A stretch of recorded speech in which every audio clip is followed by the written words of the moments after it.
Well, we've got a fine 10.5-inch porcelain dinner plate to show you. Mintons, China. We know this one was made in 1947. The actual date stamp factory mark on it was used between 1912 and 1950. So 47, one of the later run pieces. It's in beautiful condition.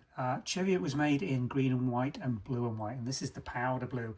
It's very subtle, the sort of powdery blue on the rotated rib wall of the rim. Then you've got this lovely, palpable, rich transfer printed, I think it's either harebell or bluebell inspired central demarcation on the plate surface, and then the white on the centre. You can see very clearly in this example the difference between the powder blue out and the in, but it's the shell moulding that really is the wow factor with Cheviot and Minton China of this age. Look at that gilt rim, beautifully demarcated and retained. Comes out to this lovely rolling scallop. There is the Cheviot S451 marks, made in England, Minton, with a couple of decorators gilding brush strokes there. And then this one's impressed rather badly, Minton China.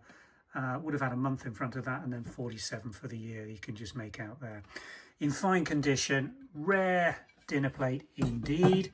Most Cheviot ended up in green and white, which was more popular in the period of production, as I say, 1912 through to around 1950s was when they ceased making this particular one.